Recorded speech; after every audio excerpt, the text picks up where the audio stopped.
Bonjour à tous, c'est Destroyer et c'est parti pour ma première vidéo sur un jeu que j'aime beaucoup et que j'aimerais vous montrer sur ma chaîne. Alors le principe de base de ma chaîne, c'est que je vous montre des jeux que j'aime d'abord avant d'en tester de nouveaux.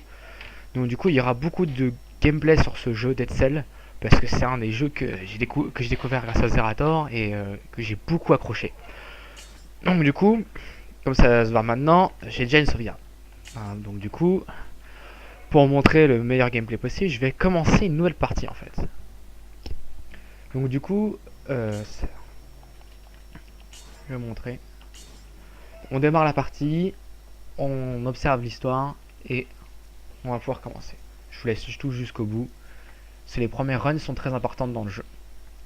Alors, je comptais commencer à faire des vidéos maintenant parce que récemment il y a eu une grosse update sur le jeu qui a grandement amélioré le gameplay.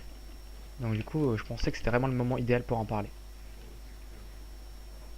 Vous savez pas le passionné décapité, vous? Oui, je vais faire les dialogues en général. Vous avez perdu votre langue?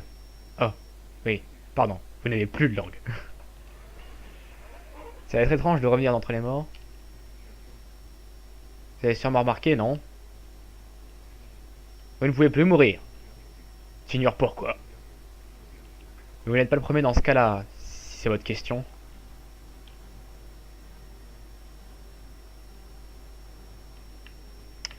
Alors, la dernière fois, je crois que la première fois que j'ai joué, je crois que j'avais reparlé. Vous avez mieux à faire. Ouais, non, je pense pas, mais bon. Alors, je joue au bouclier en général. C'est une arme que je maîtrise bien. Donc, on utilise X pour frapper avec l'arme qu'on a mis sur X, c'est pas obligé. Dans les options, on peut interchanger les armes pour choisir de jouer avec une autre. Je vais peut-être essayer de baisser le son un peu du jeu. Ça m'a l'air fort sur la capture. Oula. Donc là, on est dans le premier niveau, donc du coup, les monstres sont pas très résistants non plus. Alors, la dernière mise à jour a rajouté, a modifié les caractéristiques. Avant, on avait les points pour améliorer les armes, des points pour améliorer les objets réutilisables, et des points pour améliorer la vie. Maintenant, tous les points améliorent la vie. Certains points augmentent les armes rouges, les points verts améliorent les armes vertes, et les points violets améliorent les armes violettes et les objets. Comme ça peut se voir ici. Les bonus spécial de la brutalité, les attaques infligent 50 points de dégâts supplémentaires par seconde aux ennemis après avoir tué un ennemi. Donc voilà, vous pouvez voir tous les bonus qui se trouvent là. Et en général, j'aime beaucoup le bouclier, donc je prends toujours un survie en premier. Ça augmente grandement mes PV en plus, donc du coup c'est très pratique. En tout cas, beaucoup plus que les autres bonus. Alors, on n'a pas vraiment eu le temps de voir ce que j'ai l'habitude de jouer. Il y a une gemme qui est tombée, et ça a ramassé pour gagner de l'argent. Et il y a aussi des secrets dans les murs à retrouver. Donc il faut faire assez attention quand on se balade pour, euh, pour pouvoir récupérer un maximum d'argent pour les runs suivantes. Parce que c'est un roguelike. Tout ce qu'on récupère dans la run peut être perdu. Bah, j'ai tapé sur un secret en même temps que je me battais, mais voilà. Je sais pas si vous avez eu le temps de voir, mais il y avait une rune sur le mur. Et quand je me suis battu contre le zombie, ça l'a détruite. Ce qui a fait paraître la nourriture que je peux prendre pour me soigner. Donc du coup, c'est plutôt pratique. Bah un marchand. Oui mais bon. On n'a pas d'argent. Grenade d'infanterie. Inflige des dégâts, d'accord. Chez ours. Tout ça là, ce sont des objets qui se mettent sur LT et RT. Qui sont réutilisables avec un petit temps de récupération. Et qui sont améliorés par le bonus mauve. En général. Donc, du coup, hop. Ah ça c'est un schéma d'armes. Si je le ramasse et que je l'amène à la fin du niveau, je pourrais, et que ensuite si je donne des cellules, les petites boules bleues qui se trouvent en bas à droite de l'écran à côté de la carte, au mec qui s'occupe de gérer les objets, je pourrais l'utiliser, je pourrais la retrouver dans mes prochains runs. C'est le principe de, c'est le côté roguelike de ce jeu. On récupère, faut trouver les schémas, les construire à la fin de chaque niveau, puis on peut s'en servir dans les runs. Ce qui fait qu'en général, faut patienter un peu quand même avant d'avoir une nouvelle arme. Alors là, c'est la fin du niveau, donc du coup, on va y aller. Parce qu'explorer le reste n'est pas forcément nécessaire au début. Là, faut surtout, vu qu'en plus on a trouvé un schéma d'armes, donc vaut mieux la porter ici, au collectionneur, il va se présenter. Voilà.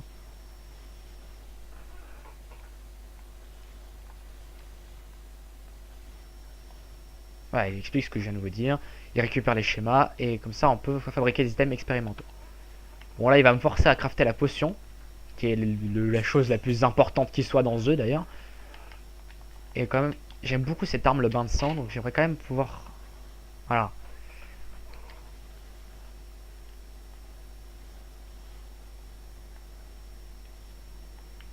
Voilà, donc il a expliqué tout le principe, c'est lui qui s'occupe de récupérer les objets, de nous réunir les objets entre les runs.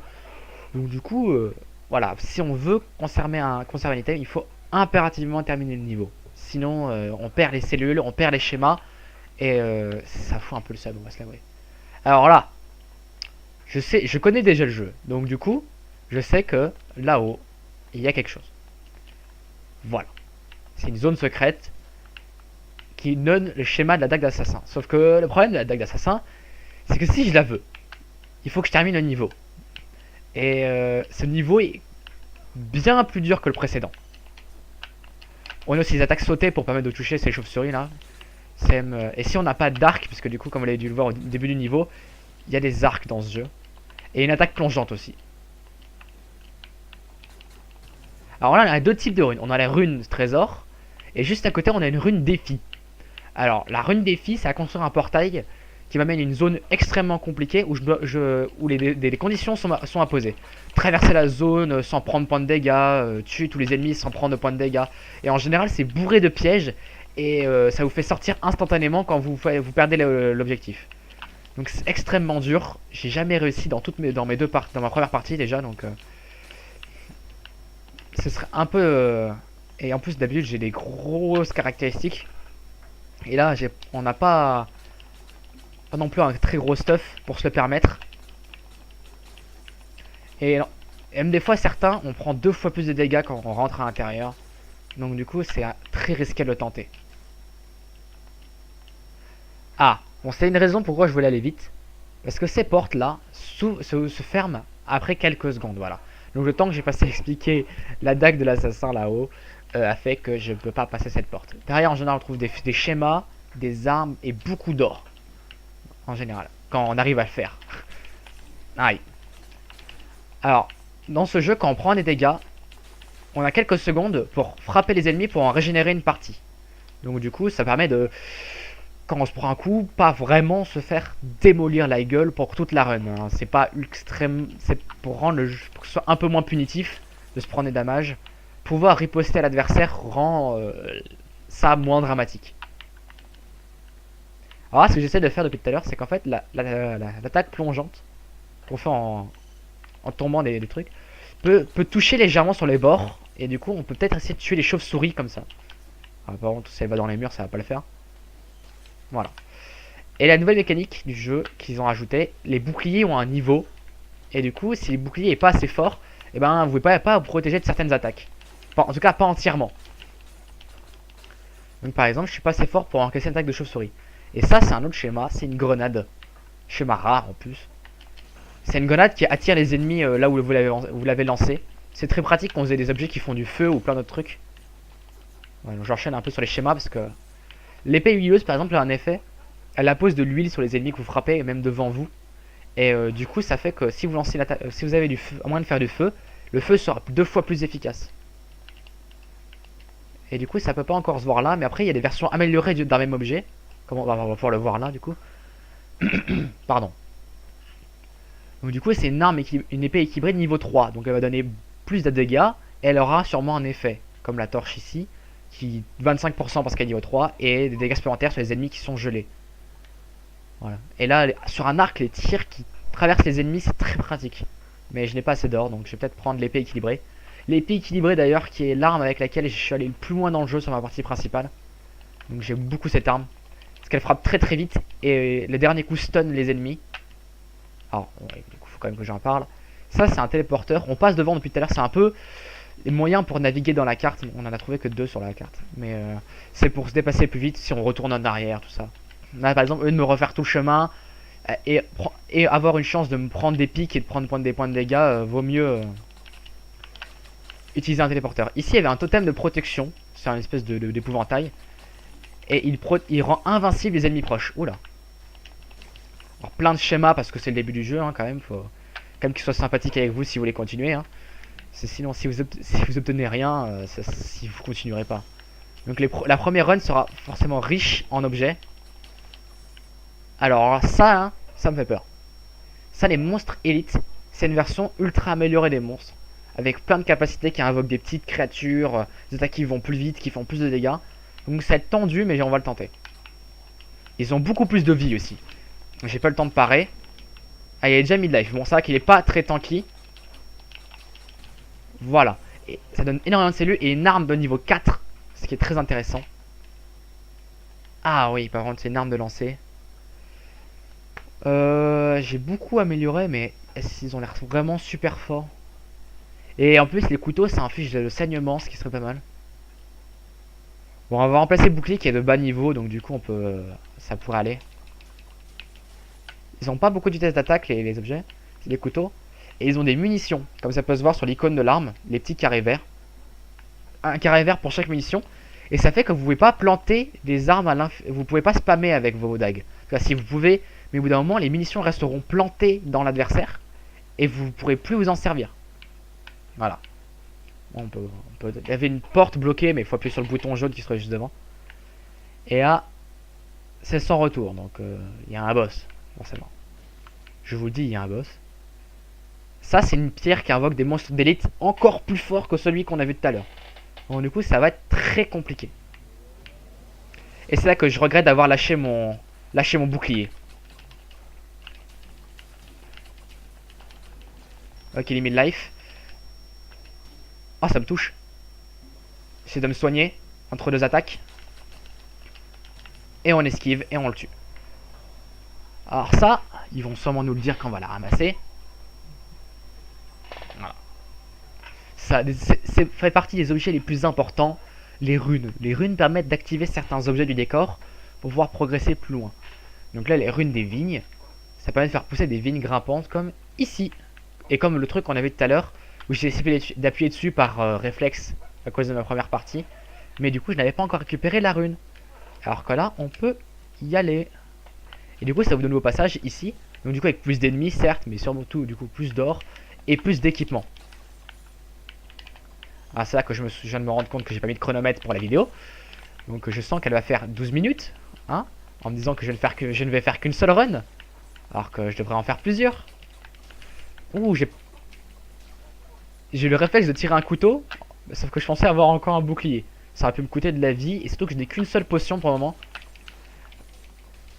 Un usage multiple des potions se fait avec des cellules. Donc du coup, c'est plus loin. Bah voilà, fallait bien qu'on ait une run avec un coffre. Le coffre, comme dans tous les jeux, ça donne des objets. Voilà. Un coffre de niveau 3 qui donne un bonus de stats. C'est franchement, je pense, les meilleurs objets qui existent. Les objets qui donnent des bonus de stats sont vraiment super forts. Si vous avez un équipement avec que des objets qui augmentent vos stats, vous êtes assuré de faire un bon run. Donc là, un gros bouclier en plus qui absorbe 82% des dégâts, on renvoie un petit peu, et ça étourdit les objets, les ennemis proches quand vous réussissez une parade réussie. Quand vous faites une parade réussie. Et en plus, il a 2 bonus d'absorption de dégâts. Donc je le prends direct. Et ça augmente ma vie parce que ça donne un bonus de survie qui augmente de 20% mes PV. Donc c'est clairement un bon objet. Clairement. On utilise les vignes pour continuer dans le niveau. Alors, il me semble que forcément dans la première fois... Ah non, c'est pas presque fini. Il me semble. Il y a encore quelques monstres quand même. Bon, je peux pas vous faire tout le bestiaire non plus, qu'en plus, à chaque fois qu'ils font une mise à jour, ils changent un peu leur apparence. Donc du coup, certains mobs, certains j'avais donné des noms, bah, ça compte plus. Et je suis pas encore allé voir vraiment dans le bestiaire officiel des créatures, le nom des créatures. Je sais que les grosses roses là qu'on voit depuis tout à l'heure, ce sont des bombardiers, que les verts ce sont les zombies. Et par exemple là, les guerriers blancs, j'en sais rien du tout genre. Là par contre, je suis un peu dans la mouise. Voilà, un diamant, oh j'avais jamais vu ça. Alors ça j'ai découvert ça récemment, mais je pense que ça nécessite une rune spéciale. Il faut faire une attaque plongeante dessus, donc du coup, ça va être une rune. Je ne l'ai même pas sur ma partie principale, donc j'en sais absolument rien de ce qu'il faut faire dessus. Vous voyez, genre j'ai presque 11 heures de jeu dessus, ce qui est correct hein, pour un... en jouant de manière casual complètement. Alors je sais pas comment on fait. On doit peut-être arriver par ailleurs normalement. Ou peut-être la rune qu'on a vue tout à l'heure amène ici, peut-être. Je n'ai absolument aucune idée. Il faut essayer d'éviter les pièges quand même, il y en a un peu beaucoup.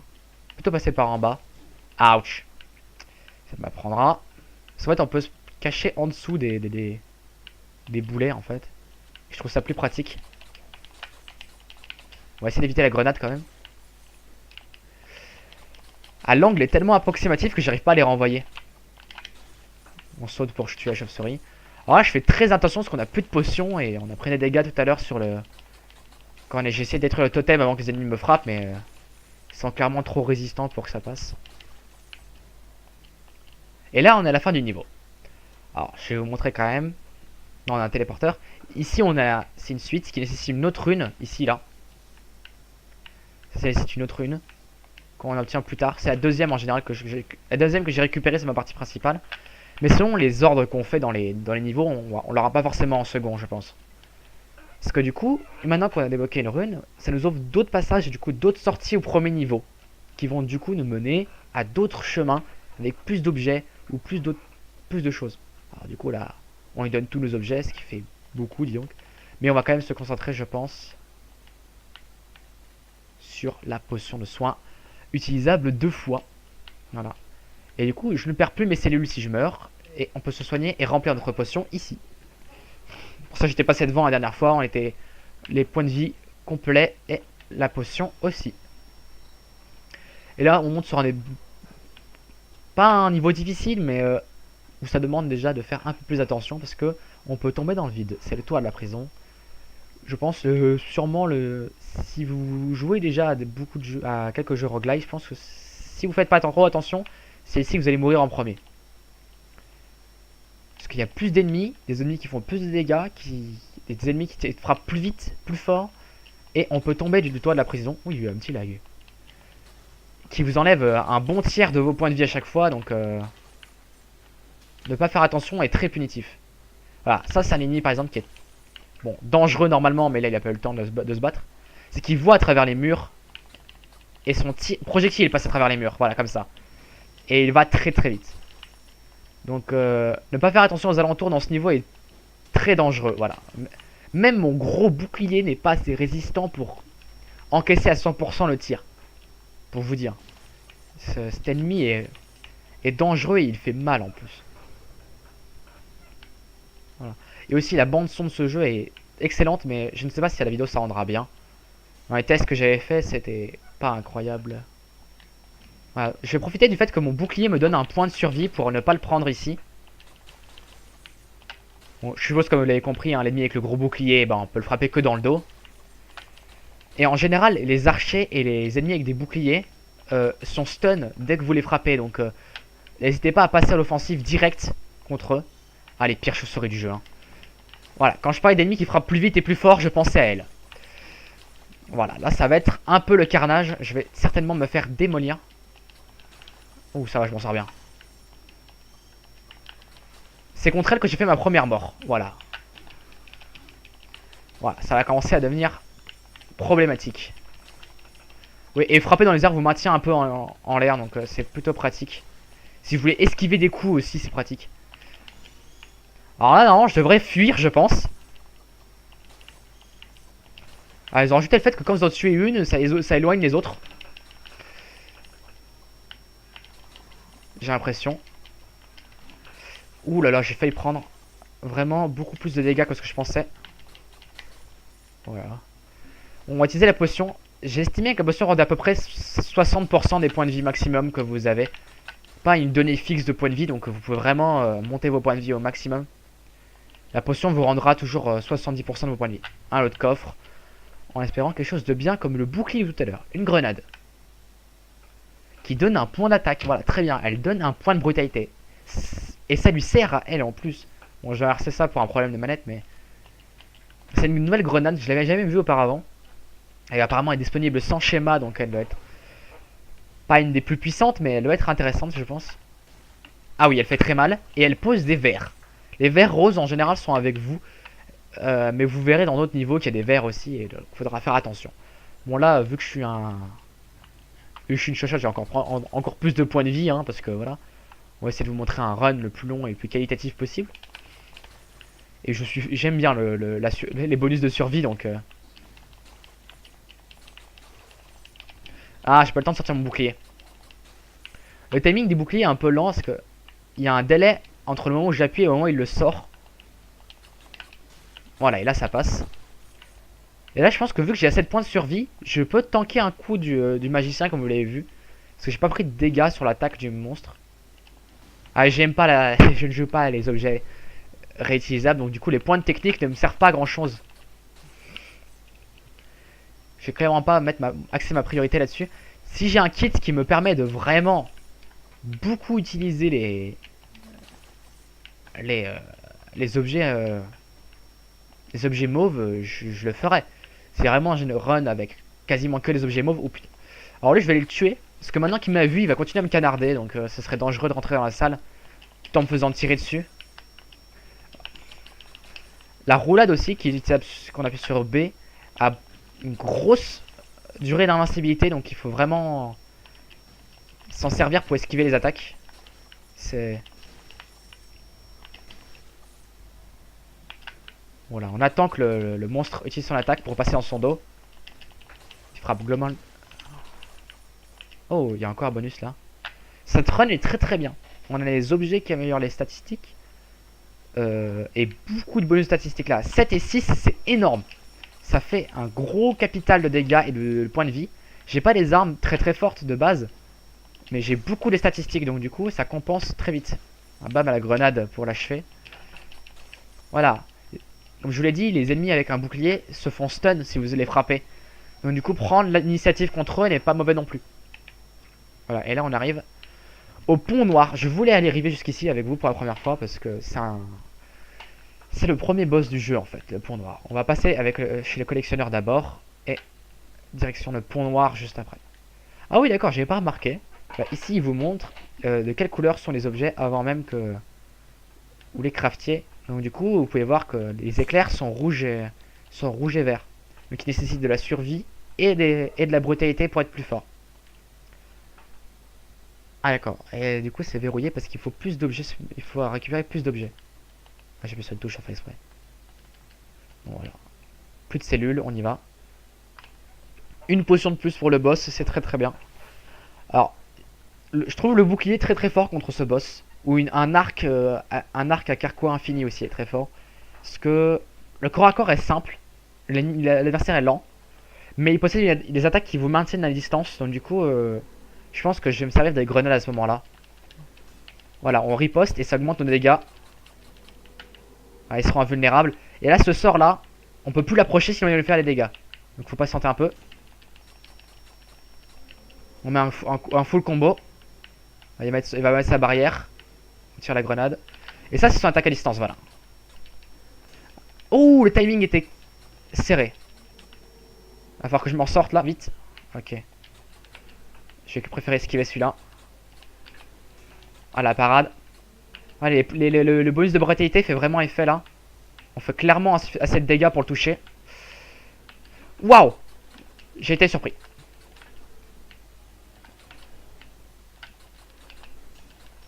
Il faut vraiment que je continue à prendre l'initiative avec les parades. Ah, la durée du stun est clairement... Ouais. Le stun du bouclier est clairement très très bien pour ce boss. Un schéma d'arbalète. Une rune. Et beaucoup d'or. Ce qui est pratique. Je connais pas le nom de cette rune. Parce qu'il me l'avait offerte parce que je l'avais déjà fait le pont noir sur ma rune. Voilà. Ça permet d'accéder aux défis quotidiens. Donc pour mesurer sa bite et la vitesse quoi. Mais bon après, être suffisamment fort pour aller très vite sur ce jeu c'est un peu compliqué. Quand même voir ça fait 16 minutes de run. Pas de vidéo hein, de run. Parce que quand même c'est pas la même durée. Donc bam, l'arbalète lourde. Et on va quand même acheter le bain de sang d'abord. Et on va garder le 3000 de sauvetage d'or parce que là le boss nous a donné énormément d'or. Et ce serait con de tout perdre. Ce serait vraiment con. Alors là, ces deux bonus là, je les trouve très intéressants. Sauf si vous prenez l'habitude de jouer avec les armes de base. Si vous jouez beaucoup sans les acheter, en vous disant que vous préférez débloquer des armes pour la run, ne les prenez pas. Parce que jouer ensuite avec des armes aléatoires, à un moment vous découvriez que vous préférez les armes que vous ramassez à l'arme de départ, faites-le. C'est ce que j'ai fait. Après la position niveau 2, c'est ce que j'ai fait. Mais si vous aimez le gameplay des armes de base, n'achetez pas les armes aléatoires, parce que si vous perdez rapidement votre gameplay habituel, ben, si votre vie est au maximum. Alors là, du coup, elle est clairement mieux que l'autre. Bon, c'est une épée plus lourde, donc du coup, elle frappe un peu moins vite. Bon, la blague This is Dead Cell est vachement drôle, mais bon. J'ai pas vraiment envie de la remplacer par remplacer mon bouclier, ce qui me donne un point de survie. Et du coup, le point de survie est clairement au-dessus des statistiques que me donne... En tout cas, je trouve au-dessus des trucs que me donne la chaussure des Spartiates. Comment on fait? Il y a moyen de revenir du pont noir. Alors là, je découvre des choses avec vous. Il est possible, je pense, depuis un autre niveau, on puisse revenir ici. Alors, j'ai pas vraiment envie de couper la vidéo en plein milieu de la run, donc on va continuer. Ah bah j'ai... Oh là, mais je suis vraiment une grosse merde. Hein. Ça se voit que c'est une de mes premières vidéos parce que je viens de remarquer qu'il y a un compteur de temps sur mon logiciel qui me permet de faire une capture. Alors vous voyez, cette arme pose le saignement sur les ennemis. Oh, ça va faire un boucan pas possible à la vidéo. Ce qui fait des dégâts sur la durée. Voilà. Waouh. Et ces ennemis qui font apparaître des larves quand ils meurent. Alors ce niveau, je suis déjà allé plusieurs fois. Le truc c'est que c'est un gros labyrinthe parce qu'il faut fouiller toutes les maisons le maximum de maisons pour trouver la sortie du niveau. Et les ennemis sont particulièrement costauds, surtout ceux-là. Parce qu'ils sont franchement aussi forts au corps à corps qu'à distance. Avec leur boulet qui va vous suivre jusqu'à l'infini, voilà comme ça. Et leur triple attaque au corps à corps comme ça qui fait très très mal. Comme vous pouvez voir, je prends un peu cher quand même. On a posé sur du stress parce qu'on n'a pas envie de se faire démolir par le prochain mob venu. Ah, je me ferai vraiment jamais à cette attaque enchaînée. Ah, je fais dans le mauvais sens. Waouh, waouh, waouh, waouh, waouh. Ah, en fait, une fois qu'il a commencé, il s'arrête jamais en fait. D'accord, c'est comme ça que ça fonctionne. Ensuite de lancer ma grenade en plein milieu du combo pour augmenter mes dégâts. Alors les larves vertes que font tomber les monstres se téléportent, très bien. Oh là là, mais... il fait mal. Bon, la meilleure stratégie, c'est vraiment de bourriner après avoir tué les zombies, en fait. Bon, j'ai plus de potions. Là, c'est le moment où ça craint. Oh, oh là là. Alors, au moment où vous claquez votre dernière potion et que vous trouvez un marchand qui vend de la bouffe juste à côté, hein, c'est vraiment super. C'est que d'habitude, je croise tellement jamais de ces marchands que je me dis, je compte pas sur eux, quoi. Et il fallait absolument que j'en ai un après ma dernière potion. Alors, je vous dis tout de suite, je doute que vous arriviez jusqu'ici dès votre premier run, parce que...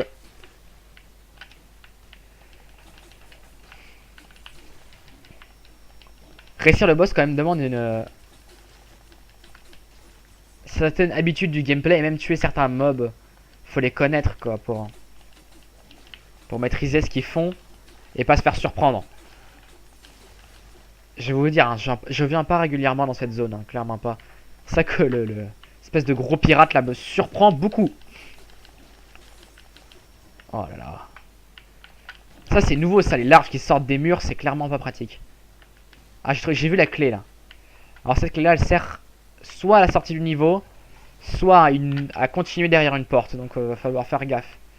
À pas faire de la merde avec. Voilà, ça permet d'accéder à la suite du niveau qui est normalement inaccessible par ailleurs. Donc suite du niveau. Il y a des larves là-dedans. On les voit, hein, ça visite dans le mur quand même. Donc si on les voit, on peut prévoir qu'elles vont nous attaquer. Ah, c'est bon, je commence à m'habituer au schéma des pirates là. Bam, le stun.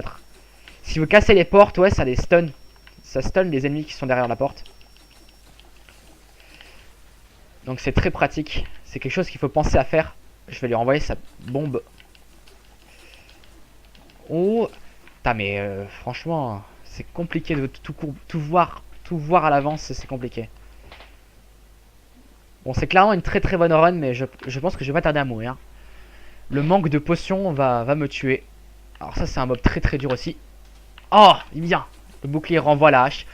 En fait, en général, quand je voyais ce mob, je n'avais pas de bouclier. Donc je savais pas si ça renvoyait son attaque. Et il semblerait que si. Ah là là, le saut. Ouais, hein, ça... même l'écran me dit que je suis sur le point de mourir. Hein. Alors je vais pas le prendre. Peut-être que si, en fait. Je suis déjà à l'article de la mort. Ce coffre maudit fait que si vous l'ouvrez, et ben, vous devez tuer 10 monstres. Et pendant cette période-là, vous faites one shot. Bon, vu que je suis à l'article de la mort, je vais le prendre. Mais si vous n'êtes pas chaud, ne le faites pas. Voilà. Vous avez offensé les dieux. Éliminez 10 ennemis pour lever la malédiction. Mais je pense que je vais mourir avant de lever la malédiction, hein, franchement. Une grenade de niveau 6. Elle m'a l'air vénère. Un rubis. 5800 d'or. Quel gâchis. Ah, franchement. Ah oui, et là par contre vous allez apercevoir le bug de ma manette. De temps en temps la grenade va se lancer toute seule. Donc du coup je vais garder la grenade la plus puissante sur la touche que je peux utiliser quand je veux. Oh là là, c'est le pire moment. Et je peux pas vraiment l'éviter en plus. J'ai pas de moyen de passer au-dessus. Parce que si je passe trop près, voilà, il s'enclenche. Et bam, le one shot. Voilà. Bon. C'était quand même une super run, hein, on va se l'avouer. Mais c'est ici que s'achève celle-ci. Voilà. De retour au point de départ. Le mec va nous trash talk, je crois. Mais on verra ça. Ouais, je vais quand même vous laisser direct parce que si je touche à ma partie qu'une ne serait-ce qu'une seule fois, bah voilà, il va me parler. Ça s'est très très bien passé, hein. J'ai une vidéo pour preuve. Ouais, ouais. Voilà, il faut bien comprendre que c'est un roguelike, hein. Et que du coup, tout change à chaque fois. Alors, c'est ici que je vais vous laisser. On se revoit pour une prochaine vidéo. Et à toutes. N'hésitez pas à vous abonner non plus, hein, parce que ça fait pas de mal.